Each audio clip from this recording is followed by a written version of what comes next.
very beautiful afternoon, and thank you very much, my viewer, for always joining me. This is TCL Media, and the program on air is KURAYETU. My name is Daniel Lovi. I am the host today.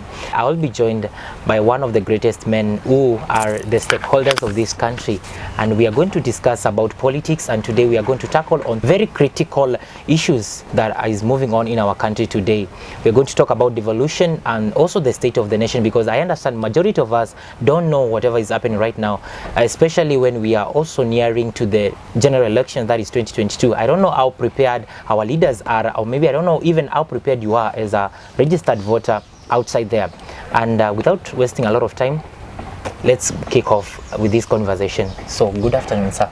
Good afternoon. Hope you're doing well. Yes, I am. Just to go directly to the point, recently we have seen in the Senate that the political parties bill has been passed, or maybe it has been approved by the senators, but there are no amendments. What do you have to say about that? When this Political Parties Act started, sure, it was brought as a result of the rejection of the BBI. Mm-hmm. And I think mainly what it is to accommodate the small parties into the big parties. As you may have seen, we've had a lot of short-changing of political parties, sure, starting with the time of NAC, when Raila supported Kibaki in DP and he was in LDP. We had a problem that after they had the negotiation, when they got on the table, Raila felt he was short-changed by Mwai Kibaki, and so he also then came out and also revolted against it. We saw the same happening during the other coalition of Raila with other members, with Kalonzo Musyoka, and they always felt that if their bargain was never taken forward, even after they had signed an MOU. So the MOUs, the pre-MOUs of political enemies in this country, have proved to be not very watertight.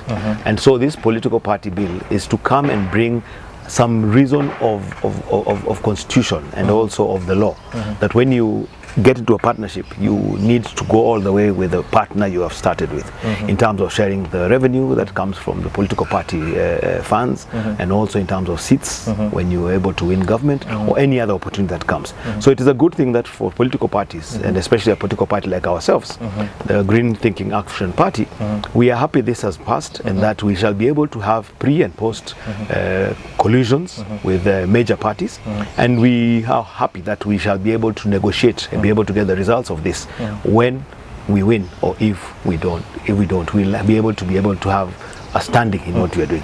Okay. So that's what I feel. It's a good thing, and I think it's good that it has passed, and I think it's for the interest of the country, mainly for the stability of the nation. Because sometimes when you're in a collision and you shortchange somebody, then you also shortchanges your process in government, if at all you enter government. All right.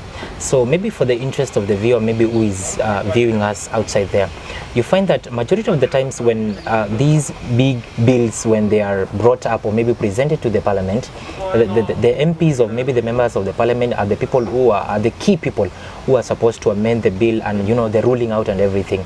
So when it comes a time whereby you find that now the MPs cannot withhold or maybe stand out to pass the bill, they have to take it to the Senate seat. So do you feel that there is a gap that is being left, that the MP they cannot do a very sure thing like amending such a bill? You feel that it is outside their force, or maybe it is outside their hand, until now they pass it to the Senate seat. So do you think there is a little crash, or maybe something, a scratch on that?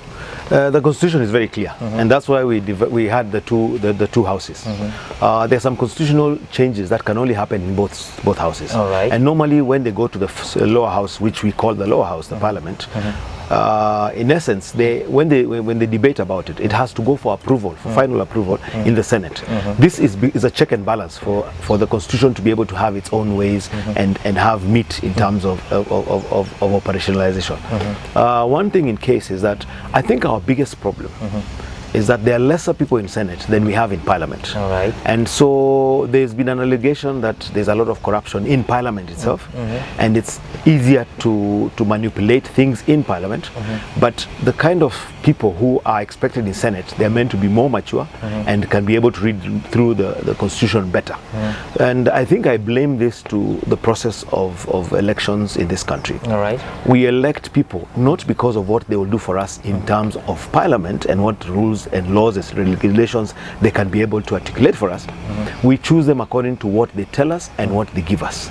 And so you find the caliber of MPs we get are not worth even discussing parliamentary procedures and also changing constitutions. Sure. And so there's you find a lot of allegations in terms of bribery in parliament, in terms of integrity in parliament, and that integrity and bribery in parliament is what makes us get very weak laws.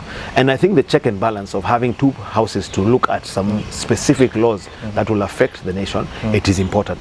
But I think going forward, we need to be able to have trust with both houses, one, to elect the best candidates for both houses so that we can have the best laws. Because in this country, if you look at the laws that are passed in parliament or the ones that are not passed in parliament, it's all out of interest. And the interest is all about integrity, all about how much do we understand the constitution, how much do we understand what we are passing. And sometimes you find even a very important bill passed by the minimum quorum, simply because the others have decided not to go or they find themselves too busy to be in parliament. But the question I'm asking, if we are paying you people almost $1 million shillings to be in parliament, that should be a full-time job, and you should be able to be there 24/7 and be able to give the country what they've asked you to do. And we need to also understand, nowadays you find there's a lot of discussion when people are going in for elections. You find someone saying, vote for me, I shall give you. But we need to understand parliamentarians are not giving us anything anymore. CDF is already finished. They know what they have. It's allocated for the schools, so there's no negotiation about that. Anyone in parliament will get the same CDF that you will get, even if anyone else would go. So what we need them for more is to go and regulate laws and regulations for us, for the country. That is where they need to go and make the laws. And so we need people who are sharp, people with integrity, people who are focused, people with wisdom, and people who can read through the real issues on the country. Okay.